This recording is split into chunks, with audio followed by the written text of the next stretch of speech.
Kaixo, proportzionaltasuna eta unekoak ondo ikasi dituzun jakiteko lehenengo ariketakin hasiko naiz. Badakizue hemen ariketa asko daude eta ariketa batzuk behar bada eta problema batzuk pixka bat zailagoak dira eta beste batzuk egingo zaizkizu erresagoak. Orduan, lehenengo egiteko, ze galdetzen digute? Osatzeko proportzioa eta ematen dizkigute muturrak. Zuen badakizute muturra hemen eta hemen dauden zenbakiak osatzen dutela. Ze hau dira erdikoak. Orduan, muturrak jarri dezakegu 8 eta 6 edo 6 eta 8 berdin du. Orduan, nik jarriko dut adibidez 6 eta 8. Orain, falta zaizkit erdikoak, ez? Hau eta hau. Orduan, erdiak jakiteko gauza bat jakin behar dezute, uste badakizula. Zer egin behar dugu? 8 bider 6. 8 bider 6 atatzen zaiguna eta bi zenbaki hauen artean atatzen dena emaitza berdin eman behar du. Orain du biderketa. 8 bider 6 eta atatzen zaigu 58. Orduan hemen jarri behar dut 58 ematen duna emaitza. Orduan aukera desberdinak daude. Lehenengoa, jartzea adibidez, bat eta hemen 58. Beste aukera bat, izango litzake 58 eta bat, berdina da, bietan. Beste bat, pixka bat komplikatu nahi badugu, egin dezakeguna da. Hemen adibidez jarri 2, eta orduan 58 atatzeko jarri behar dugu hemen 24. Ikusten duzuen bezala aukera asko daude ariketa honetan. Bigarren ariketan esaten digute. 200 adreilu jartzeko ditugu 2 zaku. Hori arrazoi bat da. Horrela guazen ikusten, bigarren arrazoia. Esaten digute, 300 adreilu jartzeko 3 zaku behar dira. Orduan, 2 arrazoi hauek proportzio bat osatzen dute, zer egin behar da? Muturrak bidertu. 3 bider 200, 600 da, horrela egin da, eta 2 bider 300, 600. Orduan, proportzioa mantentzen da. Zergatik? Batetik muturrak biderkatuz eta erdiak biderkatuz, emaitza berdin ematen dulako. Orduan, hola bukatuko nuke bigarrena. Orain, esaten digute utxuneak betetzeko. Orain ditugu 1, 2 eta 3. Egin dezakeguna da, beti diagonalean bidertu eta beste zenbakekin zatitzen hasi. Edo beste bide bat ere aurkitu ezakegunik biak ikusiko ditut. Lehenengo hau egiteko. Nola ez denez bikoitza, ez hirukoitza, ez da nezer, zein dezakegu. Igo dugu diagonalean bidertu, horan da 9 bider 10, 80, eta 15ekin zatitu. 80, zati 15. Zatitutan, atatzen zaigu 6, 6 bider 5, 30, 3 bururako, 6 gehiru, 9. Horan hemen da 6. Horan, erabili dugu muturrak eta erdiak bidertzen, eta hauetarako beste bide bat erabiliko dut, erresagoa. Beste hasi bat duzu biderkatzen. 15 bider 12, zati bederatzi. Eta gero matatzen dena horrela. Beste bide bat erresagoa dago. Ez da kontatu zaten, hemendik honen pasa daiteke. 6 bider 2. 10 bider 2. Beten dugu. Eta honentzako, honek ez dugu balio. Eta honek ere ez, honek bai. Horran egin dezakezu, 15 bider, 3.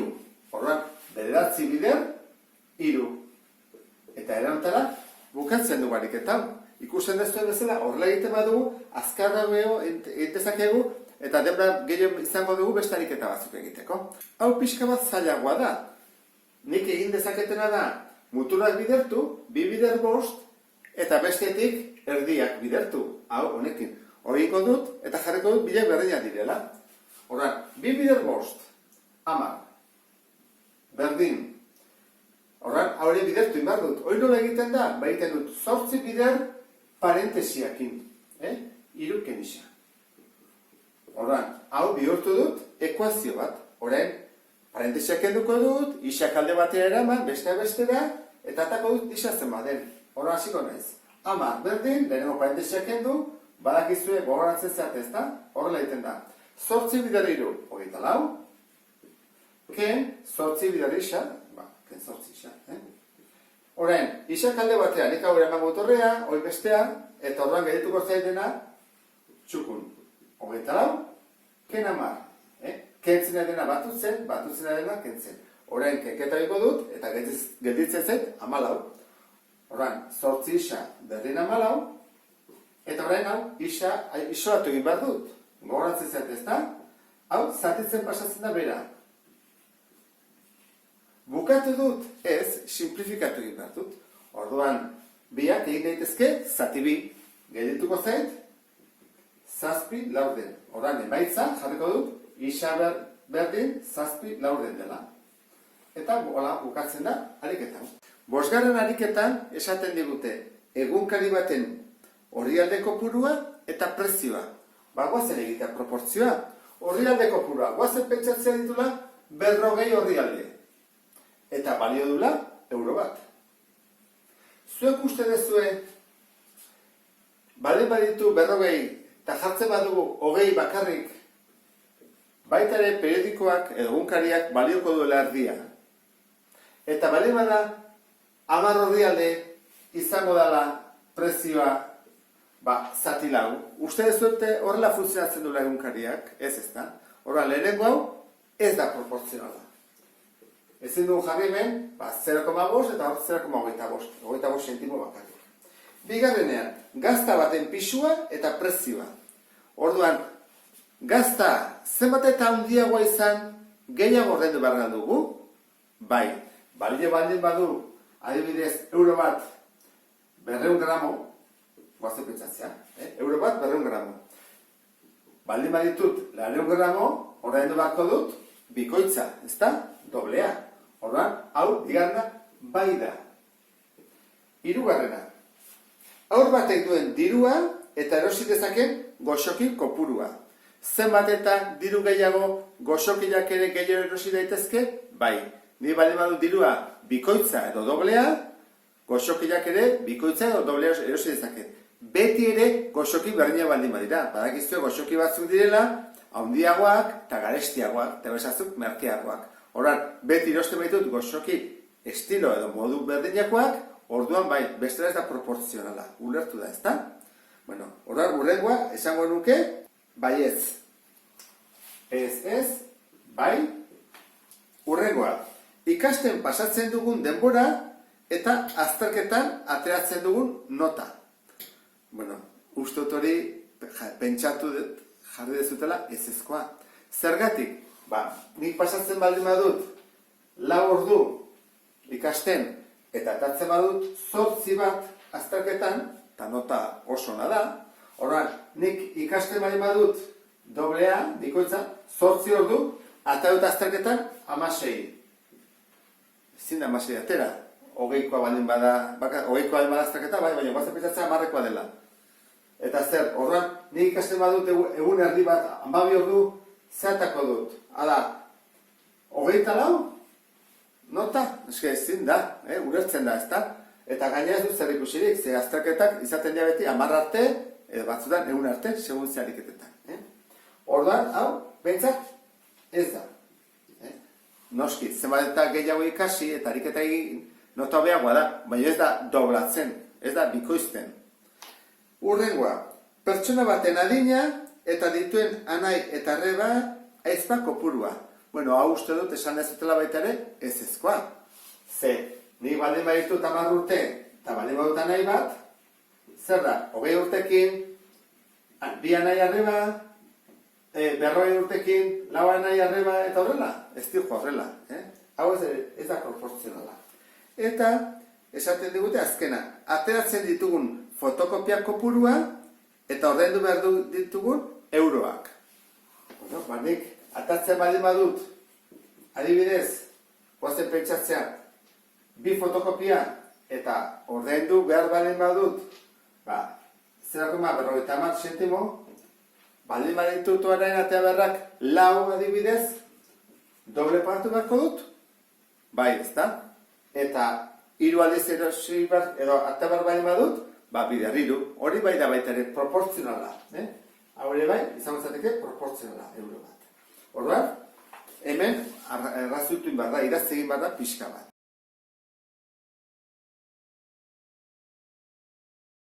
Hemen ditugu, zatiki bat, amartarra, eta hemen esaldi bat.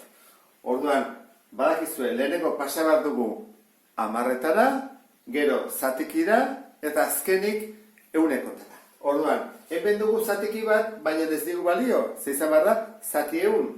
Orduan ingo dugu lehenengo 10etara pasa. Zatiketa eginez, 2 zati 5. Honek esan nahi du, zati baita ere.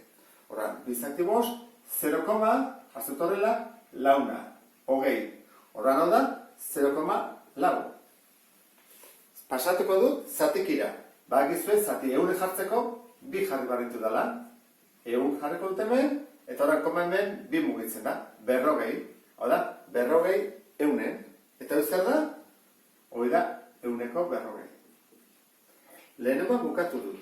Bigarrena, 0,9. Horran jarri behar dut, 2 amartar, eta jarriko diot, zati 100. Eta guaian, 80. Bakizue, koma 2 mugitu behar dela. Horran, hau zen bada, hau da, 180. Urrengoa, 0,05. Horran jartzen dut hemen 100, eta goian, koma 2 mugitzen denez, 5. Eta hori zer da, 105. Eta azkena, 10etik 7. Horran, 10etik, azpian jarri behar da, 10etik zenbat? 7. Orduan, hau 100eta jarri behar dugu. Orduan jarriko dut hemen, beste 0 bat. 100 izateko, eta hor ere, beste 0 bat, 70. Beste aukera bat da egitea zatiketa. 7 zati 10. Dela 0,7 eta 0 batekin, baita ere honea etortzen gira. Ikusten da, ezta? 2 bideak daude. Orduan, hau nola pasatzen da? Hau pasatzen da, 170. Eta hola, bukatzen dugu, beste ariketa hau. Hemen ditugu, errexinetik zalenera. 2 zifra, 3 zifra, 10 eta hemen osoa falta zaigu. Horra hasiko gara lehenengoarekin. 46-ren 120. Horran, hori egiten da biderketa bat. 46-ren 120. 46 bider 20, zati 100. Hoi da bide bat. Beste batzuk egiten dezutena da, gogoratzen zat, ez da? 46-ren 120. Hoi da, 0,20 edo 0,2. Orduan, nire daiteke horrela, edo horrela. Ego horrela, gehienak horrela egiten dezutelako. Orduan jarriko dut berdin, orduan, 20 bider 46, 0 bat jartzen dut hor, 6 bider 2, 12, bat bururako, 4 bider 2, 8 eta bat, 9, zati 1. Eta hori egiten da, leheneko kentzen dut 0, 0-akin, eta 12 zati 10, 9,2. Lehenengoa bukatu dut. Bigarrena, berdin, 240-ren 160. Guazen egitea. Hemen 2 zeroak gordetzen ditut, eta jarriko 6 bider 4, 24. 2 bururako. 6 bider 2, 12, eta 2, 14. Zati 1. Kentzen ditut 2 zero, 2 zero, eta gelditzen daizkit 144. Beste erauntara izango ditzake. 244 bider 160 aurrela. Berdin atatzen da bikasoetan, Urrengoa, hemen ja pixka bat zailagoa du, ze 10 ditugu. Horran jarri behar dugu. 3,25-en 105,5. Ikusiko duzuen bezala, oso zenbaki txikiatako da. Zera, 105,5, baina 3rena. Orduan, atako zaigu oso txikia, 0, atako zaigu. Orduan, guazen lehenengo biderketa egitea. Orduan, jarriko dut, 3,25, bider 5,5, badakizue biderketa egiteko, komak ez dute parean egon beharrik, nahi baduzute jarri eta nahi baduzu ez, orduan zen geha, 5 bider 5, 25, 5 bider 2, 10, eta 2, 12, bat bururako, 5 bider 2, 15, eta bat 16. Eta hemen, bostekin dugun berriro, kopiatibo dut, 5, 2, 6, eta bat. Batutzen bat dut, gehitzezait, 5, 7, 8, 7, eta bat. Koma nun joan behar du. Gogoratzen zeate, koma eta gero hemen dagoela bat, eta hemen daude 2, guztira 3, bat, 2, 3. Orduan, hau da, 17, 875. Zati ehun. Berdin. Zati ehun zer da? Bat koma, bi mugitzea. Eta txikitzeko. Zati ehun da beti txikitzea. Orduan, koma, bi mugitzen badut, gelditzen zain 0,177. Orduan, izango zatek ez. 0,1775. Azkenak ben arazotxo batu osoa behar dugulako orduan jar dezagun. Nola den? Jarriko torrela, gezi batekin, txukun, tain dezagun. Osoaren 160. Orduan, 60, zati ehun. Berdin, eta betz jar bat dut, 150. Beste kaso honetan, azuzet jartzean, 3,25 bidea, eta hemen 0,055, bideketa egin marko ditzake, bi mugitu bat dugu, eta hemen egin marko nuke. Isa bidea 0,6, berdin, 150. Biak berdin. Orduan, nola egingo dugu? Zatitzen nahi dena bestaldea bidertzen nahi dena bestaldea zatitzen. Orduan gerituko zaigu, kaso honetan. 150. Ehun zatitzen nahi da, bidertzen pasatzen dugu. Biderreun. 60 bidertzen nahi da, zatitzen pasatzen dugu. Orduan, goazen egitea. 150 biderreun, hemen jarretuko dut, bestela, hiru zerokin, bat, bi, hiru, tazpian, zati 60, zeroak entzen ditut, orduan egin badut, ten zatiketa da. 1500, zati 6. Zemana, bi, 6 bider bi, 12. 15, hiru, 0. Zemana, bosna, bost bider 6, 30. Taban, 0 gesten dut, eta hemen ere 0 bat. Hemen, egingo genuke, eraontara, isa berdin, 150, zati 0,6. Bueno, berden da, 50. Ondo egin aldugu, esan nahi du, osoa da. Orduan, zati 150 da, osoa 250. Ondo, osoa, handiagoa izan barulako zatiak baino. Orduan, emaitza izango ditzak hemen, isa berdin, 250. Hoi da, emaitza. Orduan, txuko jarriko dut, eta ikusten zuen bezala, hau izango zateke, ariketa, pixka bat luzeagoa.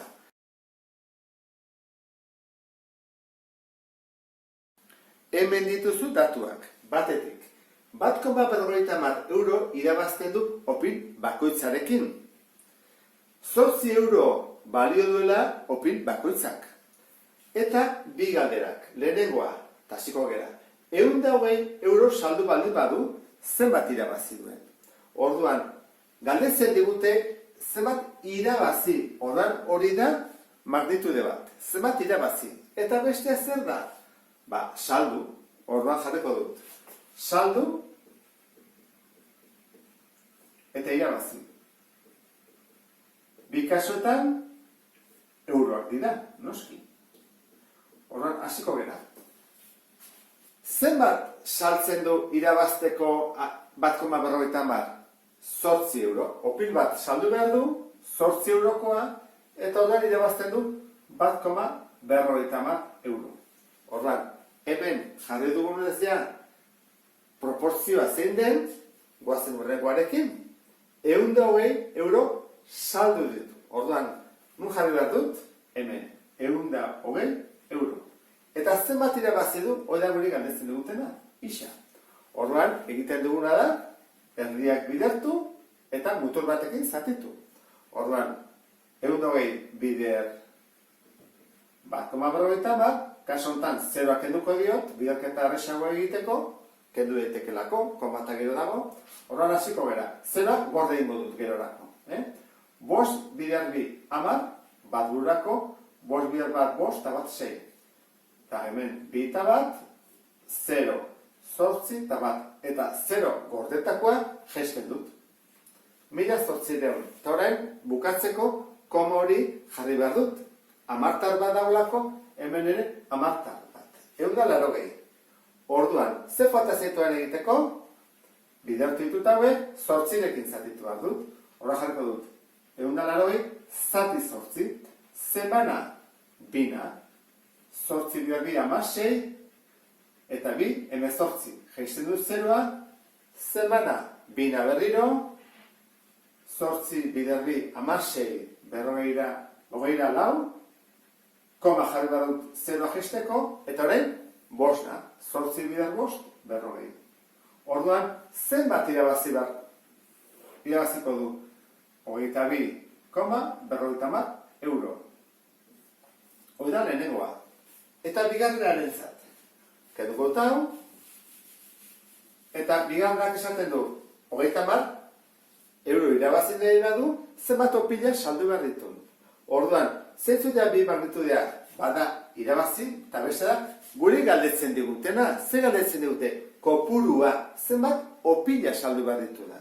Orduan, bada, opila, kopurua.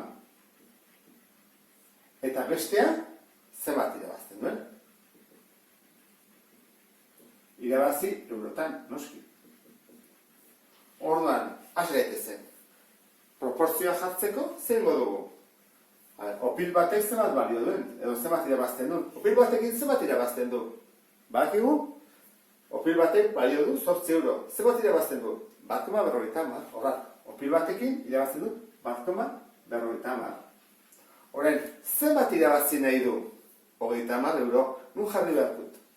Hemen, 30 euro. Eta isa da galdetzen digutena. Zenbat opila? Isa.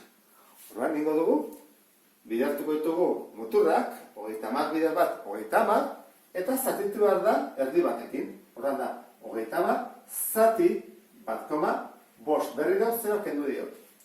Bueno, zatiketa egiteko, koma kendu behar dugu. Horren, biak ingo ditugu, biderrama, mugituko ditugu biak, koma eskubira. Horren, hau mugitzen bada, 300 da, eta hau mugitzen badut, 15. Horren asileteke, bina, bidera biak hartuko ditu dalako, 2 bider bost 10, bat bururako, 2 bider bat 2 eta bat 3, 0. Eta horren, 0 gesten dut eta hemen ere 0. Orduan, zenbat opila saldu behar ditut? 20. 20 opila. Datuak oso simpleak ditugu. Batetik, 30 miligramo hartzen dituela 6 ordutik behin, eta bestea, 8 ordutik behin, zenbat miligramo hartu behar dituen. Orduan, era horretara, aitonak lo egin dezake 8 orduz. Zein dezakegu? Ikusi, zer galdetzen digute miligramoak, eta beste datua, orduak. Orduan jarriko ditugu, orduak eta miligramoak. Bi era daude problema hau egiteko. Ekiko bat modu batean eta gero bigarrena. Engo geruke horrela, 6 ordutik behin hartzen baditu 30 miligramo, ordu gehiago daudenean, hartu beharko du gehiago, bai, ezta? Proportzionala da, orduan jarriko nuke, ordu gehiago daudenean, miligramoak gehiago hartu behar ditu. Engo dugu, bidertu erdiak, 8 bider 30, orduan, 8 bider 30, jarriko dut horrela, 0, 24, eta gero zatitu 6-kin. Zati 6. Horren da, 6 bider 24, 0 gesten dut, horren emaitza izango izateke, 40 miligramo. Oida, erabat egitekoa. Beste era egitekoa. Ez balmak gaude oso seguru, orduak miligramoa.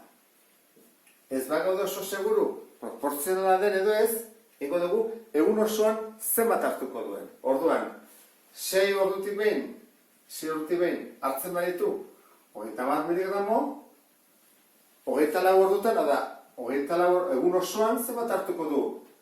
4 aldiz, ezta? 4 tomatzea ditulako, 6 bider 4. Ba hori, bider 4 guztira zenbat?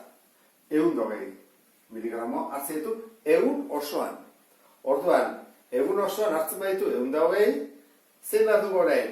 Ikusi, 8 ordutan, zati 3. Horren hau ere izango da, zati 3, 40. Hau izango izateke, bestera egiteko problema.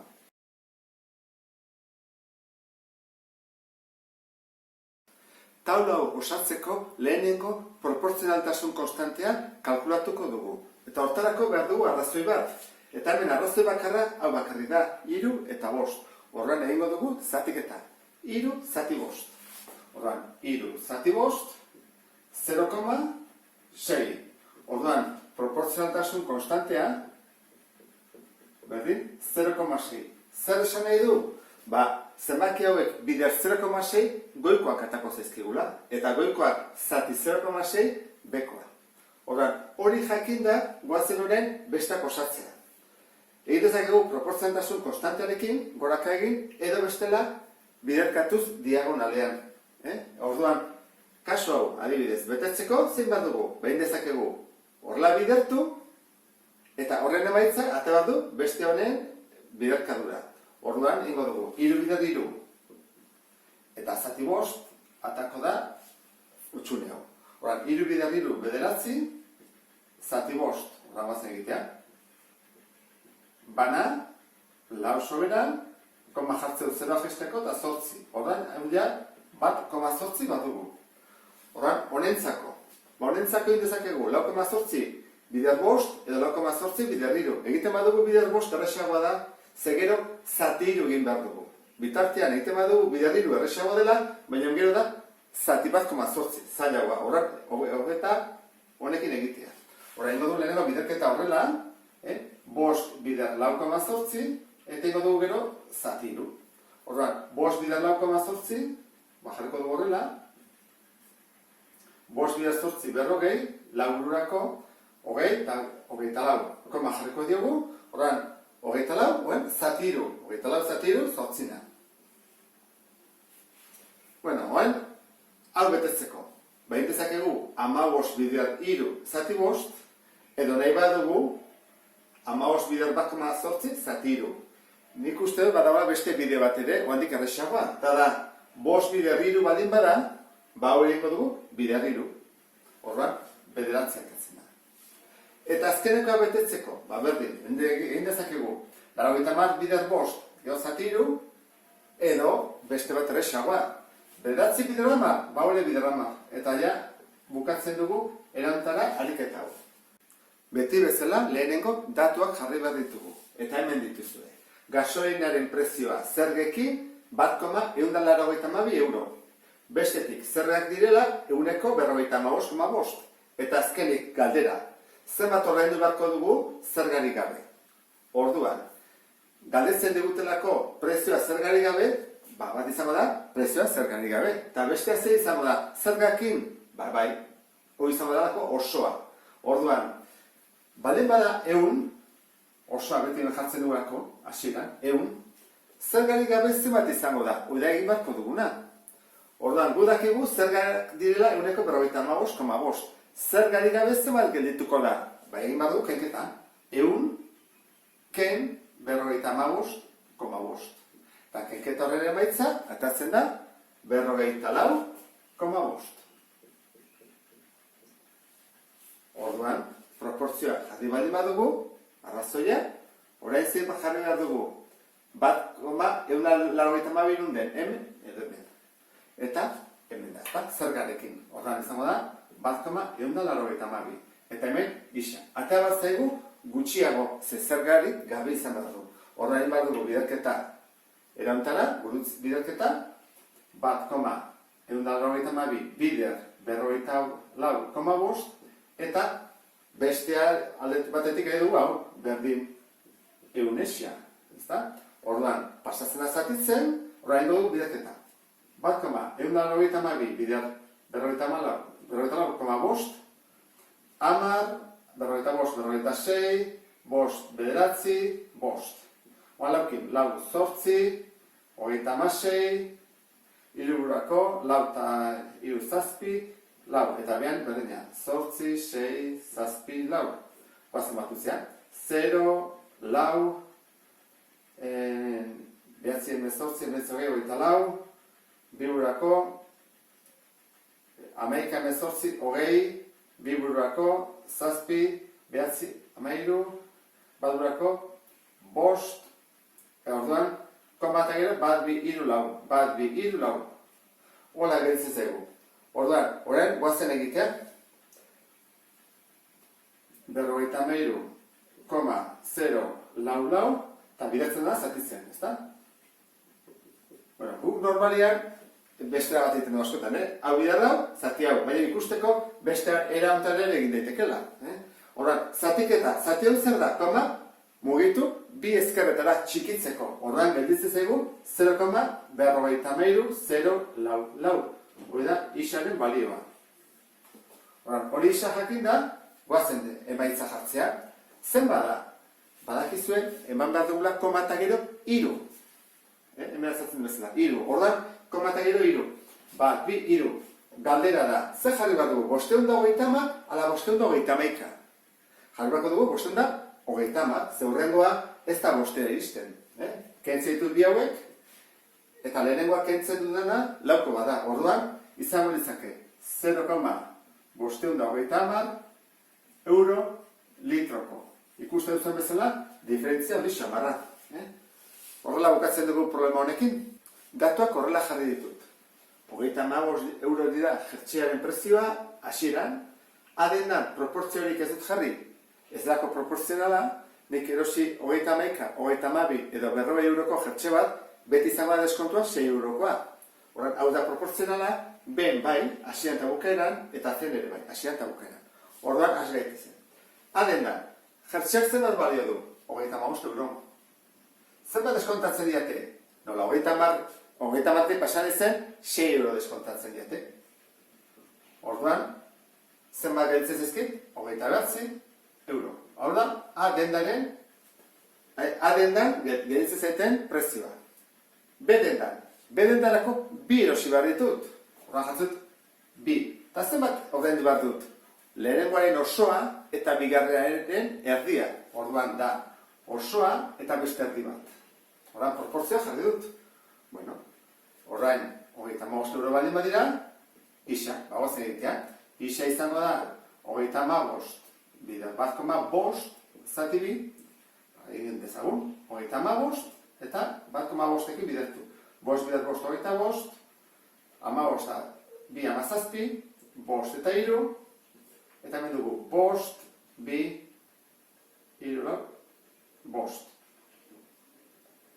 Koma, hori da. 52,5, eta hori egin behar dugu, zati bi. Orduan, zati bi egiterakoan, gelditzen, 2 bidar 2 lau, 15, hemen 6, 12, 0, 5 jetxi behar dut. Orduako, koma jartzen dut, zenbana, bina, eta 5na. Orduan, 0 gelditzen, bigarren honetan, bedendan, prezio izango izake, 26,25 euro. Hau merkeagoa da. Baina, bi erosi behar ditut.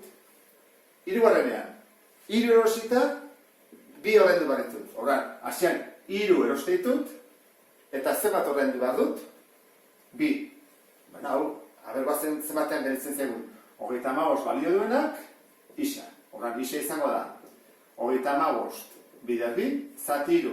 35 bidar 2, 70, zati 3. Bagoazen egite zatiketa. 70, zati 3, bina, iruna, bat, koma jarri behar dut, iruna, eta iruna, eta iruna, eta iruna, infinitua. Eta orduan zer egin behar dugu? Jarri beharko dugu, 23,2, 33, zeurrengoa, kentzen dudana, 3 bat da, ez dut erantzi behar gehiago. Orduan, hau zango da, prezioa.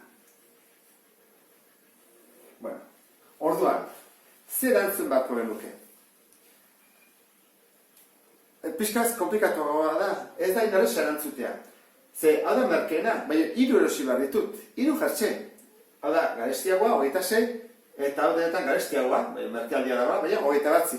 Ordan, erantzuterakoan jarri beharko nuke jartxe bat neba dut, hau erosi behar dut. Bale noa, eta gustatzen bat ezkit, 2 jartxe, erosi entenda hontan.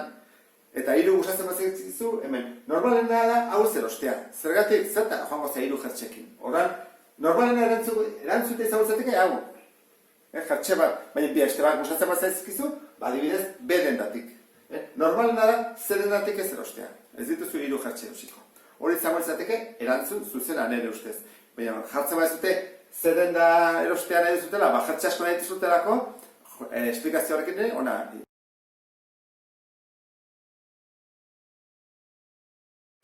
Problema honetan, datuak nahiko erresak dira, 3 besteik ez direlako. 35 jaurtiketan alde, 21 saskiratze, eta galdetzen digute, 100koa zenbaten. Orduan, hau da osoa, eta hau da zati bat. Zati bat da sartzea, eta beste zati bat da ez sartzea. Orduan, has gaitezen. Hau da osoa, 35 botatzen ditu. Eta zenbat sartzen ditu, 21.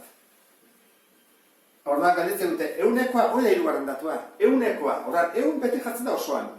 Orduan, hau da, 100, eta hemen ja dugu isa. Orduan nola egiten dugu?